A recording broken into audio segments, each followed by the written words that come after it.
Now, I may not have fought on the Western Front, but I do sit in rush hour traffic in LA every single day. So I know something about struggle and battle. But it's really nothing compared to what the guys in today's movie have been through. And of course, this week we are talking about the soon to be classic, if you ask me, 1917.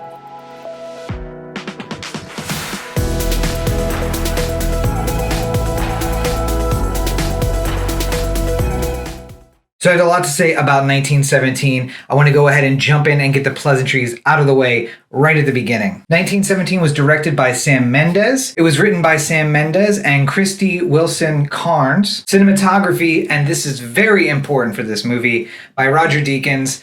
A very famous cinematographer. If you're not in the industry, you don't really know who he is, but he has done basically every beautiful film you have ever seen. It's starring Dean Charles Chapman as Lance Corporal Blake, George McKay as Lance Corporal Schofield, Benedict Cumberbatch makes an appearance as Colonel Mackenzie, another notable Colin Firth in at the very beginning as General Aaron Moore. But this movie is really just basically Blake and Schofield's story, and they're just supported by a pretty fantastic group of supporting actors, all of which really seem to fit into 1917 Europe. So we had a hot take over at O the Anthem. Not really a hot take, but friend of the show Roberto, when the nominations for the Oscars came out, immediately said, what is this 1917 and how dare they nominate it alongside such fantastic movies as Once Upon a Time in Hollywood? I haven't even seen this movie. It's not even been out yet. And we told Roberto maybe you should take a little caution, take a little time, and wait and see. Wait until you see the movie before you make a judgment. Because Once Upon a Time in Hollywood was pretty fantastic. It's Quentin Tarantino. Everything that we would have expected from Tarantino in his 9th film. But we were hearing rumblings. 1917, directed by Sam Mendes, cinematography by Roger Deakins.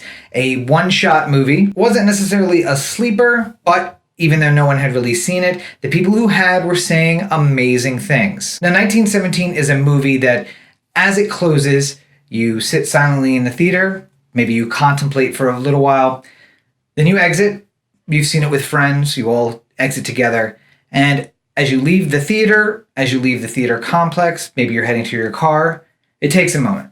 And finally, someone breaks that silence. And that silence is because the thing you have just witnessed is so heavy, you're not really sure what to say about what you've seen. Going into a movie about World War I, you have to assume that it is going to be kind of heavy. Obviously, there was a lot of bloodshed, there was a lot of things, a lot of death around everyone. But this movie isn't really about the death so much. It's about the living. It's about surviving. It's a story of two guys on the Western Front early in the war, because remember, World War I had just started in 1916 and it would go on until 1918. And it's one little story from that war. And maybe in perfect closing, after all of the film is complete, there is a dedication from Sam Mendes to his grandfather, the man who told him the story that would later become 1917.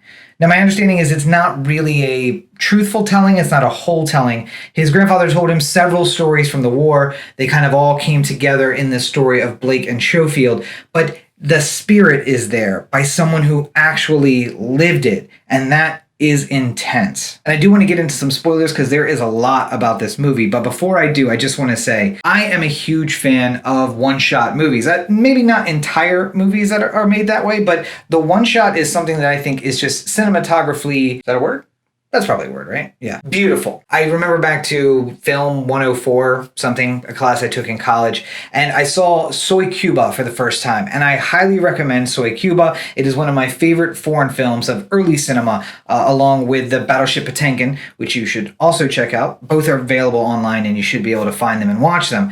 But Soy Cuba opens with a 7-minute one-shot scene of a camera winding its way through the grounds of a casino in Havana, including going up an elevator to a high floor and then stepping out and coming back down and circling. So we see the inside of some rooms and then out to the pool and then back inside some rooms. It is a beautiful, beautiful shot. And I don't know that I've seen that beaten maybe up until now. Birdman was infamously also a one-shot movie. It's been done not often, but often enough that it's a thing that people recognize. Before Birdman, there was a movie in 2000 called Time Code, which was the last time that I'd really seen it used in kind of popular parlance. Like, oh, this movie is a one shot, you should go and see it. But basically, a one shot is when the entire movie is made as if it was done all in one filming.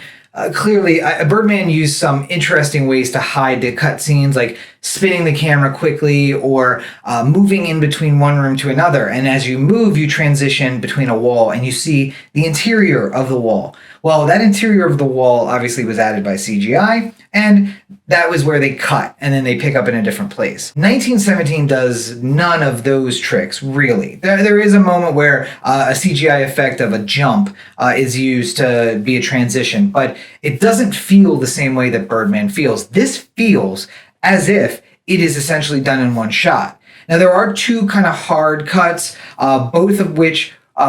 one is in the dark and the other is darkness. So I would say that like they use the fact that there's darkness around the character as a reason to cut, but otherwise they immaculately hid the cut scenes. And I mean, of course, I can know, because I know film and I can look for it, that there's one point at which the characters are not on film and they come up over this hill. Well, clearly that was used as a cut scene. That's one way to go from one set piece to another. You climb up over a wall with someone. Well, as soon as the characters go out of the scene, it's going from shooting down in one set piece to being up and climbing up into another set piece. But it's an easy and really a hidden way to hide that cut. And it doesn't really appear to most people. You have to know that, like, oh, well, because there's no characters there and because everything there could be added by CGI, that's where they would put a cut. Rather than like in Birdman, again, where they transition between rooms and you can kind of see that the pace is different as they enter the second room. It's the CGI wall. It's not as well hidden as it is like the camera smoothly coasting up over a hill and just picking up our characters because they were hidden briefly from sight. This movie really puts you in as a fly on a wall, although there are no walls, just hiding away and following these two on the story of their adventure. And I don't know that there is a better film this year. And maybe that spoils the ending of the review. I don't know. This is not one that I'm going to try and hide it. I was so impressed by everything in this movie. Just the dialogue, not overdone, not over periodized,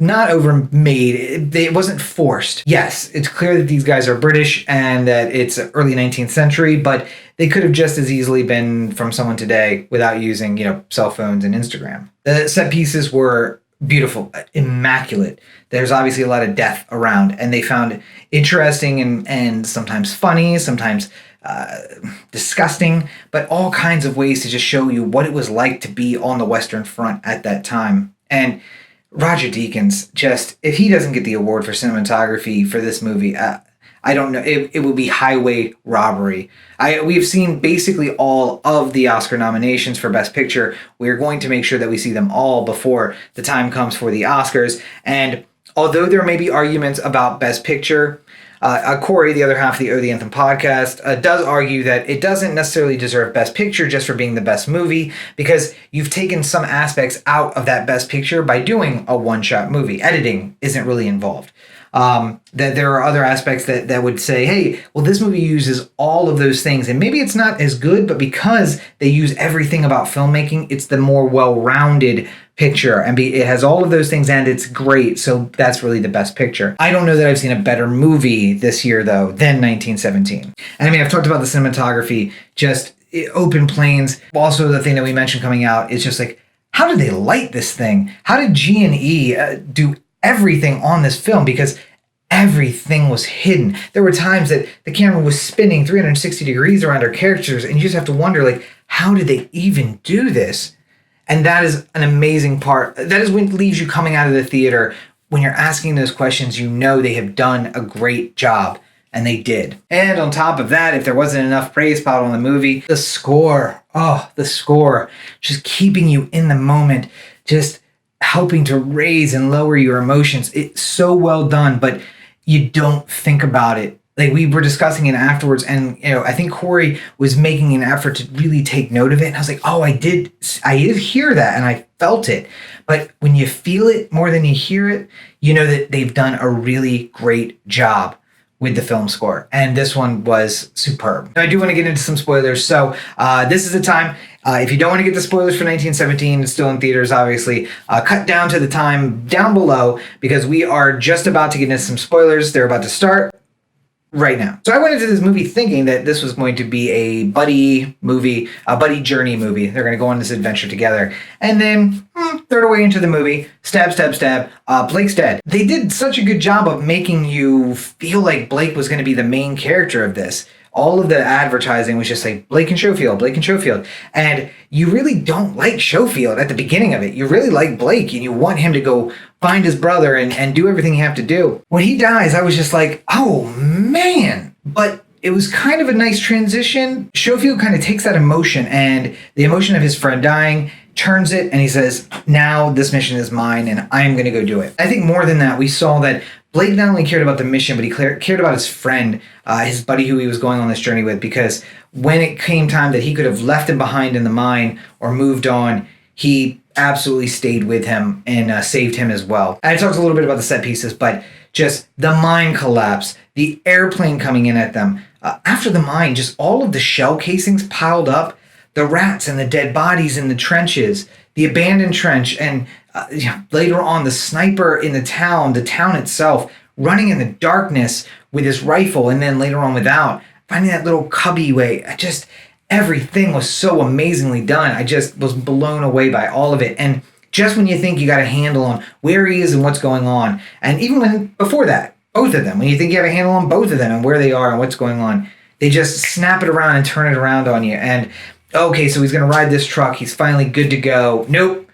Bridge is out. He's got to find his own way. And as he was crawling down that bridge, I was like, I would be really worried about a sniper. Snap!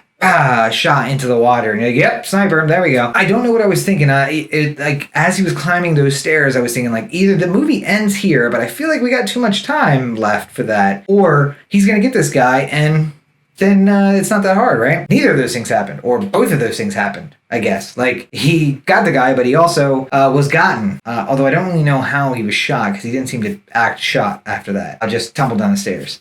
Maybe it hit his helmet, although I don't think he was wearing his helmet. Grazed him. I don't know. How do we make up for the fact that he's almost there? Well, he gets knocked unconscious and loses a bunch of time, and ends up waking up in a town that is occupied more than he thought it was going to be. Every bit of story, every bit of visuals, every bit of everything in this movie was fantastic.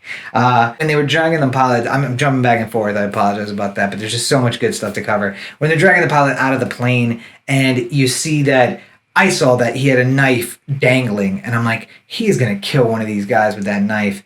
But then he was like, so thankful. He seemed so thankful. And I'm like, maybe he won't. Maybe I've misjudged these Germans. Nope. Stab, stab, stab. And the fact that Schofield says, I don't like this place. Let's leave. I don't have to have a bad feeling. Just like a little bit of premonition. I mean, I think the biggest thing is the bookends to it. We open on Schofield sleeping against a tree. We close on Schofield leaning against a tree. I don't know how you guys might have taken the ending, where how he goes off by himself and looks at the pictures. One of the people exiting, I overheard, said that they thought that he had died, that he kind of now had given everything that he needed to give. He went, he looked at his family, and then he gave up and he died. And I don't think that's the case at all. I think that like he didn't talk about his family with the French girl. He didn't talk about his family really with anyone else. He didn't let anybody see what was inside the case. He was worried about dying, and he'd said multiple times that not going home was better than going home knowing you have to come back. I think that he finally got through the mission. Maybe he thought, this is the thing that's going to get me home, and he went over to the tree to finally rest and be there with his family. And again, it was the bookends of sleeping against a tree and sleeping against a tree. So it's beautiful, and I think it was masterfully done, but maybe I'm completely wrong about that. Well, anyway, I've rambled on long enough. Let's bring on everybody back in, and we will try to wrap this thing up right now. So what is there to say that hasn't been said already? I understand completely why this is a Best Picture nominee. I think that it should win Best Picture. If that doesn't tell you what I think about the movie overall, I don't know if you understand how the movie business works. But let's go through our questions. If you don't like war movies, you're probably not going to like this. I did say at the opening that it's not really a war movie, it's a journey movie, and that's true, but it's two soldiers making their way across the Western Front on a mission that from a general to a colonel. It's a war movie. They carry guns the whole time. There is gunfighting. There is death all around them. If you're not down for that, you may not like it. Now, I will say that with a caveat because Corey doesn't usually like war movies, but he did like this movie because it was just enough not about a war for it to keep his interest. It wasn't Saving Private Ryan necessarily. It wasn't Midway. It wasn't about the war itself. It was a small story inside the war. And that really kept him involved in the story. I mean, it's a long movie. It's like 2 hours and 25 minutes, 2 hours and 40 minutes. With previews, it was even longer. I felt like it flew by. So if you're not really into the longer movies, you're definitely not going to like this one. I think it flew by, even though a lot of times it's just walking. And I thought that was part of the beauty of it. Others may disagree. So it can be kind of a slow movie at times, and it kind of sneaks up on you. Some people don't like, honestly, the one-shot style where we're just following people along. The Lord of the Rings style, where it's a journey and we're just like walking along with folks. Some people don't like that kind of movie, and you probably won't like this if you don't like that. Action interspersed all the way through. There is emotion kind of all the way through, but if you don't like those kind of things, you may not like the movie. I'm going to say what I've said probably too often now, though. I do feel like this is a movie for everyone. Everyone will find something about this they like. If it's the emotional story of a family, if it's the emotional story of a brother, if it's the emotional story of friends, you got all three of those involved. If it's just generally a war movie, if it's about a war movie about a war you haven't seen before or haven't seen that often, and is apparently based on a true-ish stories or based on several true stories, it's got all of that for you. And it's done in a unique way. It is visually beautiful. It sounds amazing. It's checking all the boxes for me. And it's 100% worth your time and effort, I think. So I think the ticking clock on 1917 isn't so much going to be leaving theaters, but more that it's going to be coming up on the Oscars. And when it does, and when it wins, those theaters are going to flood. It happened last year to us when we tried to go see the last Oscar show. Maybe it was 2 years ago. Could have been 2 years ago. We tried to go see the last Oscar movie that we didn't see, which is the one that ended up winning, which I believe was Moonlight. So that was probably 2 years ago. And it took us a while to see it afterwards because everyone flooded out to go see it. Not a lot of people may go see this right now. It's your opportunity to go see it before the Oscars so you know why it takes home Best Picture when it does. So go out and check out Sam Mendes' 1917 today.